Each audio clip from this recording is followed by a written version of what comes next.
नमस्कार, मैं राशि। आप देख रहे हैं सी न्यूज़ भारत। वक्त हो चुका है यूपी बुलेटिन का। इस यूपी बुलेटिन में बात करेंगे बहराइच की, जहां अनियंत्रित डीसीएम ने बाइक सवार को मारी ठोकर, और दिखाएंगे कन्नौज में कैसे शातिर पारदी गिरोह के सरगना चप्पर पारदी से हुई मुठभेड़। साथ ही चर्चा करेंगे कौशाम्बी की, जहां युवक की हत्या से इलाके में सनसनी फैल गई। इन तमाम खबरों पर करेंगे विस्तार से चर्चा। खबर बहराइच से, जो जनपद में नानपारा बहराइच मार्ग पर बाइक में अनियंत्रित डीसीएम ने ठोकर मार दी। हादसे में युवक की मौके पर मौत हो गई, जबकि मृतक की मां और भतीजा घायल हो गए। दोनों को जिला अस्पताल रेफर कर दिया गया है। रसिया थाना क्षेत्र के पटेल नगर निवासी संदीप कुमार पाल अपनी मां और भतीजे के साथ बाइक से नानपारा की तरफ गए थे। रविवार दोपहर में 2 बजे बाइक से मां, बेटे और भतीजी वापस घर के लिए रवाना हुए। मटेरा थाना क्षेत्र के प्रहलादा गांव के पास डीसीएम ने बाइक में ठोकर मार दी, जिससे संदीप की मौके पर मौत हो गई, जबकि मां और भतीजा घायल हो गए। पुलिस ने घायलों को सीएससी पहुंचाया है, जहां गंभीर हालत पर जिला अस्पताल रेफर कर दिया है। वहीं मृतक के शव को पिता घूरे पाल की तहरीर पर पुलिस ने पोस्टमार्टम के लिए भेज दिया है। कहाँ गई रहो? गई नहीं यहाँ मटेरा गए मलकार में भाटा पर काम करत है। उन्हें गए खेत देखे, मालिक खेत देखी है जो कहना मलकार के हिसाब से अपन जायो। अरे भैया हम हिसाबे से रहे, अपनी रोड पे रहे भैया। और लड़कवा कहाँ है? पता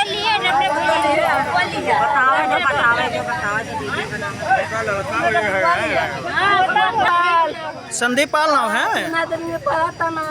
अच्छा, और कितने लड़के हैं आपके? 5 बच्चे हैं। चौथा नंबर है भैया। सबसे छोटा वाला था ये? नहीं, तो 4 नंबर पे है। अच्छा, इससे छोट है ये भैया, 3 से बड़ा। क्या नाम है आपका? घूरे पाल नाम। ये जो अभी एक्सीडेंट हुआ जिसमें एक की मौत हुई है, ये कितने लोग सवार थे? ये कहाँ जा रहे थे? कौन है ये तुम्हारे? हमारा लड़का वो गए थे, हम भट्टे पर काम कर रहे थे जवरा। वहाँ पर एक जन झाड़ा ठोका था, हम फुकाने गए थे। वो हम वहीं पर रहे थे, वो लोग आए थे कि आओ यहाँ तक फुकवाए थे, वही फुकाने गए थे। फुका करके वो आ रहे थे घर। अब उसके लौटे हैं लोग, तब एक्सीडेंट हुआ। कौन सा गाँव में रहते हैं? चंदापुरवा, बंगला चक, पटेल नगर। तो ये अकेले जा रहे थे कि कितने लोग थे? इनके साथ एक हमारा वो पोता है और उसकी मम्मी भी है, उनकी वाइफ है। हमारी वाइफ है। यानी ये दोनों लोग उधर से लौट रहे थे? हाँ, लौट रहे थे। कितनी उम्र थी बच्चे की? अब 18 वो 17 था। साथ में सवार था? मम्मी थी या उनकी वाइफ थी सवार थी साथ में? नहीं, खाली मम्मी और उनका पोता था। रिश्तेदारी में गए हुए थे? हाँ। बंगला चक ग्राम पंचायत में आप निवास करते हैं? जी। कौन से मजरे में? बंगला चक। बंगला चक के कौन से मजरे में? चंदापुर, पटेल नगर। अच्छा अच्छा अच्छा। बहराइच से सी न्यूज़ संवाददाता कृष्णचंद्र शुक्ला की रिपोर्ट। खबर कन्नौज से, जहां 50,000 के नामी डकैत से एसओजी की मुठभेड़ हुई। मध्य प्रदेश की शातिर पारदी गिरोह के सरगना चप्पर पारदी से मुठभेड़ हुई। जेल में बंद अपने साथियों से मिलने के लिए चप्पड़ आया था। रात के अंधेरे में चप्पड़ सुबह जेल में बंद साथियों से मिलने की तैयारी कर रहा था, जिसके बाद मुखबिर की सूचना पर पुलिस ने घेराबंदी की तो डकैत ने पुलिस पर फायर कर दिया। जवाबी फायरिंग में बदमाश के पैर में गोली लगी। गोली लगते ही चप्पड़ गिर पड़ा, जिसके बाद पुलिस ने उसे गिरफ्तार कर अस्पताल में भर्ती कराया है। 29 जून 2023 को थाना कोतवाली कन्नौज क्षेत्र अंतर्गत एक व्यापारी के घर डकैती की घटना घटित हुई थी। इसमें 7 अपराधी जेल जा चुके हैं। इसमें एक अपराधी चप्पड़ पारदी फांसी चल रहा था, जिसके ऊपर 50,000 का इनाम भी घोषित किया गया है। इसके मूवमेंट की सूचना प्राप्त हुई थी कि यह जो इसके अन्य साथी जो जेल में बंद है, उनसे मिलने के संबंध में यहाँ पे आया हुआ है। सूचना के आधार पर जलालपुर पनवाड़ा की तरफ कोतवाली कन्नौज टीम और एवं एसओजी टीम द्वारा चेकिंग की जा रही थी। वहाँ पे एक संदिग्ध व्यक्ति दिखा, जिसे रुकने का इशारा किया गया।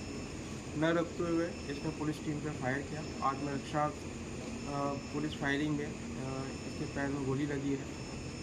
इसको पुलिस टीम द्वारा हिरासत में लिया गया है।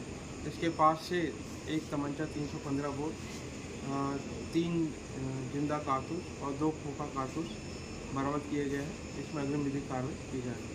कन्नौज से सी न्यूज़ संवाददाता सीबू सैनी की रिपोर्ट।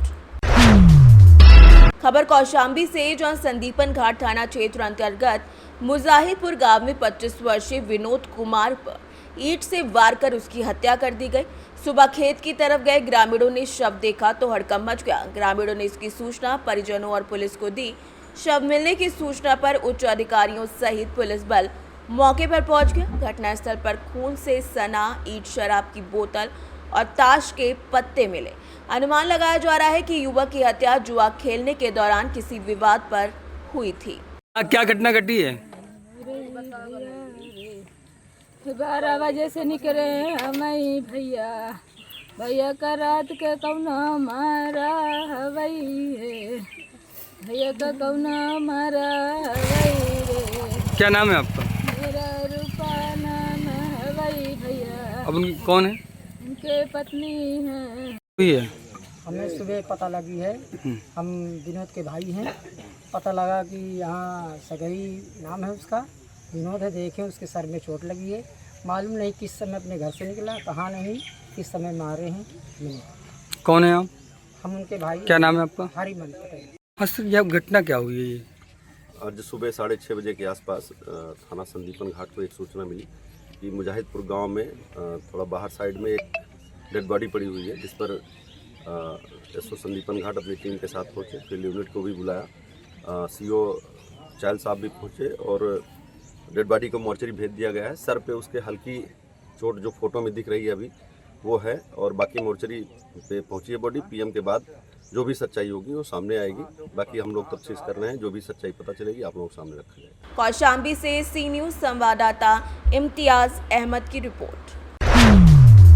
खबर रायबरेली से है, जहां पर रायबरेली बछरावा में डीसीएम की टक्कर में 2 गायों की दर्दनाक मौत हो गई। बता दें कि हड़कंप उस समय मचा जब 3 बजे सुबह लगभग एक डीसीएम तेज रफ्तार से आ रही थी, जिसकी चपेट में आने से दर्दनाक हादसा हुआ। टक्कर लगने के बाद मौके पर ही दोनों गायों की मौत बताई जा रही है। बछरावा थाना क्षेत्र के अंतर्गत शेखपुरा समोधा गांव के पास की घटना है। आपका आज़ाद नाम है। हाँ, आज़ाद नाम। कहाँ रहते हैं? एक पुरुष समोधा। ये घटना कैसे हुई? 3 बजे के आसपास हुई घटना। 3 बजे के काहे से हुई है? डीसीएम से हुई। डीसीएम से हुई है। दोनों मर गए? हाँ, दोनों मर गए। रायबरेली से सी न्यूज संवाददाता देवराज की रिपोर्ट।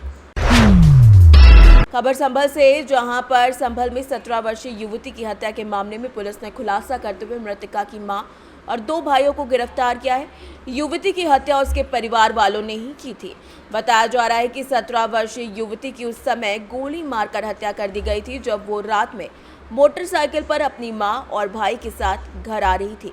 तभी गांव के बाहर सड़क किनारे सरकारी स्कूल के पास युवती की गोली मारकर हत्या कर दी गई थी। मृतक के भाई ने युवती के अपहरण और रेप के मामले में जेल से छूट कर आए रिंकू और उसके साथी के खिलाफ केस दर्ज करा था, जिसके बाद पुलिस ने पूरी तहकीकात की और मामले का खुलासा कर दिया है। इस पूरे मामले पर एसपी संभल कृष्ण कुमार बिश्नोई ने क्या कहा है, ये आपको सुनाते हैं। जनपद संभल के थाना केला देवी क्षेत्र में 18 और 19 की जो मध्य रात्रि थी, उस समय पुलिस को एक सूचना मिली कि एक 15-16 वर्षीय युवती है, उसकी गोली मार के हत्या कर दी गई है और उसके परिजन हैं वो मौके पे विलाप कर रहे हैं। यह सूचना मिलने पर पुलिस द्वारा तत्काल मौका मुआयना किया गया, सभी उच्चाधिकारी द्वारा मौका मुआयना किया गया और उसके बाद में इस घटना के सफल अनावरण के लिए 3 सर्विलांस की टीमें और सीसीटीवी की टीमें रवाना की गई। प्रथम दृष्टया उन्होंने जो तहरीर लिखवाई उसमें 2 नामजद उन्होंने 302 आईपीसी का और बाद में बीएनएस के जो हैं केसेस के आधार पर उन्होंने मुकदमा लिखवाया। पुलिस ने सर्वप्रथम उन 2 जो अभियुक्त नामजद अभियुक्त हैं उनसे पूछताछ की। पूछताछ के बाद में उन दोनों लोगों का मौके पर नहीं होना पाया गया। उसके बाद में अग्रतर विवेचना में सर्विलांस की टीमें और सीसीटीवी की टीमों द्वारा ये पता किया गया कि एक संदिग्ध व्यक्ति है वो यहाँ आया और बाद में उस घटना कारित करने के बाद चले गए हैं। उसमें फर्दर इन्वेस्टिगेशन पे ये रिवील हुआ कि इस घटना में ये लोग, इसके परिवार के लोग, जिसमें गाज़ियाबाद के कड़कड़ मॉडल नाम की जगह पे रहते हैं, पिछले कई सालों से वहाँ पे रह रहे हैं। इन सब लोगों द्वारा एक कंस्पिरेसी बनाई गई कुछ दिन पहले कि किस तरीके से इस लड़की है इसकी हत्या की जाए, जो इनकी बेटी है और कईयों की बहन भी लगेगी। इसमें फिर 18 तारीख की शाम के समय माँ ने अपनी बेटी को वहाँ से बस में बैठा के लाती है काफ़ी भारी बारिश के बीच में, और सौंधन पे उतरने के बाद में उनका एक ब्रदर है, भाई है, वो उनको बाइक पे बिठा के लेके जाता है, और दूसरा भाई है वो सामने से अपने मामा के साथ गाड़ी में बैठ के आता है और चलती बाइक पर उस लड़की को उतार के उसके सिर में, उसके सीने में 2 गोली मारता है, और उसके बाद में मामा के सहयोग से वापस फरार हो जाता है और गाजियाबाद चला जाता है। इस पूरी घटना का सफल अनावरण जो है हमारे थाना केलादेवी पुलिस द्वारा किया गया है, जिसमें उनको एक 32 बोर की पिस्टल जो कि घटना में प्रयुक्त हुई थी, 2 लाइव कार्ट्रिजेस, और मौके पे उस लड़की द्वारा अपने भाई के साथ जो स्ट्रगल हुआ है, उस घटना इंशू हुई, उसमें मौके से कुछ बाल और अन्य चीज़ें हैं, वो इंक्रिमिनेटिंग एविडेंसेस हैं, वो पुलिस को प्राप्त हुआ है, और एक घटना का सफल अनावरण है वो पुलिस द्वारा किया गया है। इसके लिए मैं मेरी जो सर्विलांस टीम है और जो सीसीटीवी की टीम है थाने की, उन सभी को 15,000 रुपये का इनाम की घोषणा है। सर, हत्या के पीछे का सर मुख्य कारण जो है सर क्या आरोपियों ने अभी तक पूछताछ में इसके जो भाई हैं विनीत और नीरज और इसकी माँ, इन द्वारा बताया गया कि लड़की का चाल चलन उनको ठीक नहीं लगता था, और काफ़ी समझाने के बाद जब वो नहीं मानी तो इसी वजह से परिवार के सभी सदस्यों ने मिलके उसका जो है मर्डर करने का प्लानिंग बनाया था। तो सर ये क्या पहले वाले जो सर आरोपी थे दुष्कर्म के, सर केवल उनको फंसाना चाहते थे, इसलिए सर उनके नाम सर ये एक सोची समझी साजिश थी इनकी, जिसके तहत ये चाहते थे कि पुलिस को जो अभियुक्त नामजद हैं उनको पुलिस पकड़ के ले जाएगी, और इन्होंने विभिन्न प्रेशर ग्रुप से भी और यहाँ पे भी विभिन्न प्रकार के कुछित प्रयास किए गए ताकि पुलिस पे अनायास प्रेशर बना के जो नामजद अभियुक्त हैं ये लोग जेल चले जाएं, लेकिन पुलिस ने बिना किसी के दबाव में आए एकदम मेरिट के आधार पे इन्वेस्टिगेशन करते हुए घटना का एक सफल अनावरण किया गया है, जिसमें 3 अभियुक्त आज जेल जा रहे हैं, जिसमें 2 सगे भाई और उनकी माँ, और माँ का जो भाई मामा है वो अभी भी फरार है, उसको जल्द गिरफ्तार करके जेल। Thank you. संभल से सी न्यूज़ संवाददाता जगतपाल सिंह की रिपोर्ट। फिलहाल के लिए इस बुलेटिन में बस इतना ही। देश दुनिया की बाकी खबरों के लिए आप देखते रहिए सी न्यूज़ भारत।